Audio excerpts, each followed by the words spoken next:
2024 का ये क्वेश्चन है स्ट्रेट लाइन चैप्टर से जेईई मेंस का। बहुत ही आसान है, तुम अच्छे से बना सकते हो। एक बार अच्छे से मेरे भाई अच्छे से इस क्वेश्चन को ट्राई करना, उसके बाद इसका सॉल्यूशन देखना। हम तो वैसे भी बहुत आसान करके बनाने वाले हैं, लेकिन एक बार अच्छे से ट्राई करना इसे, है ना। यहाँ पर मेरे भाई क्वेश्चन में बोला था ना कि ray of light coming from the point P, एक पी पॉइंट है, वहां से एक रे आ रहा है, वो किसी क्यू पॉइंट पर रिफ्लेक्ट हो जा रहा है। जैसे फिगर बेसिकली ऐसा है, P पॉइंट से एक रे आया, P का कोऑर्डिनेट 1,2, यहां से एक रे आया, Q पॉइंट से रिफ्लेक्ट हो गया, Q एक्स एक्सिस पर, इसीलिए Q को हम एक्स एक्सिस पर ले लिए, है ना। और ये आफ्टर रिफ्लेक्शन बात किया जाए तो ये R पॉइंट 4,3 से ये पास कर रहा है। यहां तक क्वेश्चन समझ में आ गया होगा। अब A से एक पॉइंट है मेरे भाई, देखो A से एक पॉइंट है और ये पॉइंट इस तरीके से है कि PQR से एक पैरेललोग्राम बन जाए। तो पॉइंट मान लेते हैं बालक, यहां पर कहीं है, यहां पर है एस और इसका कोऑर्डिनेट h, k है। ये पॉइंट इस तरीके से है कि ये फिगर जो है ये पैरेललोग्राम हो जाना चाहिए, ये पैरेललोग्राम होना चाहिए, PQR से एक पैरेललोग्राम होना चाहिए। ठीक है भाई, हमसे एच के स्क्वायर का वैल्यू पूछा है। क्वेश्चन को बहुत ही आसानी से निपटाने वाले, ध्यान से समझो, यहाँ पे ध्यान से समझना मेरे भाई, ध्यान से समझना। तुम में से बहुत सारे बच्चे जानते होंगे कि अगर ये थीटा डिग्री है तो ये भी थीटा डिग्री होगा। ये इंसिडेंट रे है, ये रिफ्लेक्टेड रे है, तो मिरर के साथ दोनों सेम एंगल बनाता है।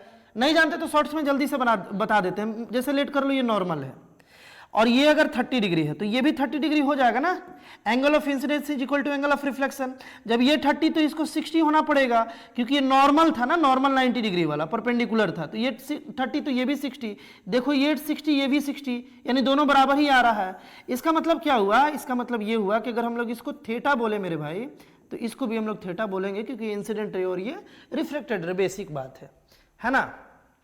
अब सुनो ध्यान से, हम एम निकाल रहे हैं, मतलब स्लोप ऑफ पी क्यू निकाल रहे हैं, है ना। तो ये कितना हो जाएगा, ये कितना हो जाएगा, अगर एंगल वाइज चले हम लोग तो पी क्यू, देखो अगर ये थीटा है तो ये कंप्लीट का बात किया जाए, इसी एंगल का tan ना भाई पी क्यू का स्लोप होगा। ये रेड वाले एंगल का जो tan होगा वो पी क्यू का स्लोप होगा। तो अगर ये थीटा है तो ये रेड वाला पाई माइनस थीटा हो जाएगा ना, पाई माइनस थीटा, यानी कि इसका स्लोप जो होगा वो होगा tan pi minus theta, pi minus theta. ये एंगल वाइज चले तो tan एंगल ही तो स्लोप होता है बालक, ये बात तो क्लियर है। पी क्यू का स्लोप आ गया। अब पॉइंट भी, अगर इसका पॉइंट हम निकालना चाह रहे हैं तो पॉइंट से रिलेटेड एक इक्वेशन क्रिएट करना चाहेंगे। ये एक्स एक्सिस पर क्यू पॉइंट है मेरे भाई, तो इसका वाई कोऑर्डिनेट पक्का 0 होगा, 0 ले लिए, और एक्स कोऑर्डिनेट नहीं मालूम, उसे हम टी मान लिए, एक वेरिएबल मान लिए। क्या इस टी को हम लोग निकाल सकते हैं?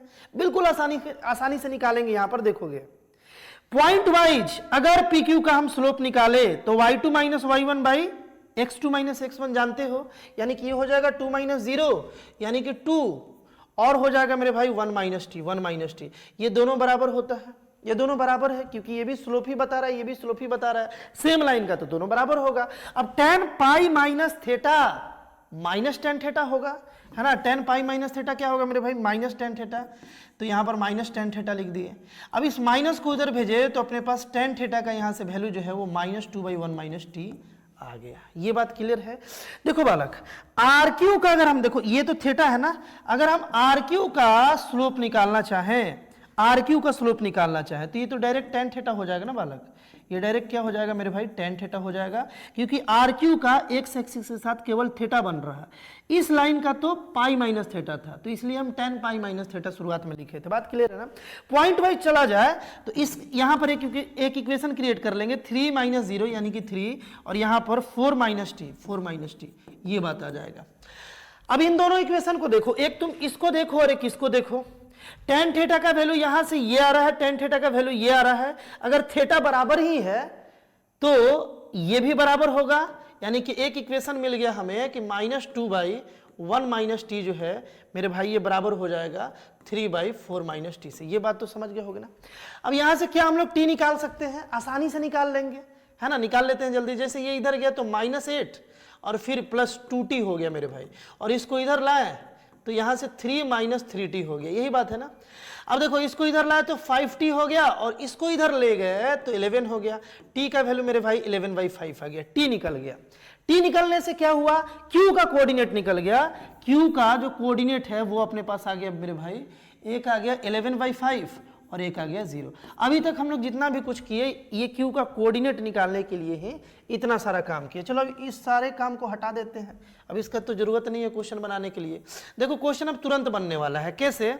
यहाँ के बाद अब ये क्वेश्चन क्लास 10th का क्वेश्चन हो गया, ये क्वेश्चन अब क्लास 10th का क्वेश्चन हो गया। कैसे? ये एक पैरेललोग्राम होना चाहिए, तो पैरेललोग्राम अगर ये है मेरे भाई, अगर ये पैरेललोग्राम इसे बनाना है तो इसका डायगोनल जो है वो बाइसेक्ट करेगा, डायगोनल जो है वो बाइसेक्ट करेगा। पैरेललोग्राम का, सारे पैरेललोग्राम का डायगोनल बाइसेक्ट करता है। तो इसका कोऑर्डिनेट जब हम इन दोनों पॉइंट के थ्रू निकालेंगे, अगर ये बाइसेक्टेड पॉइंट है मेरे भाई, तो इसका कोऑर्डिनेट क्या आएगा? 1 + 4/2 यानी कि 5/2 आ जाएगा, और 2 + 3/2 यानी कि 5/2 आ जाएगा, है ना। सेक्शन फार्मूला लगा दिए। अगर ये बाइसेक्ट हो रहा है तो ये दोनों बराबर है, तो इस पॉइंट का कोऑर्डिनेट इन दोनों पॉइंट के हेल्प से ऐसे निकलेगा ना, 1 + 4 मतलब 5/2 और 2 + 3 5/2 निकल गया। अब बताओ कि अगर हम इधर से निकालना चाहें, इन दोनों पॉइंट के हेल्प से हम इसका कोऑर्डिनेट निकालें, तो क्या आएगा? यह आएगा h + 11/5/2 आ जाएगा, आएगा मेरे भाई। और दूसरा आएगा k + 0/2 यानी कि k/2। ये जो आया और ये जो आया, ये सेम पॉइंट का कोऑर्डिनेट आया ना।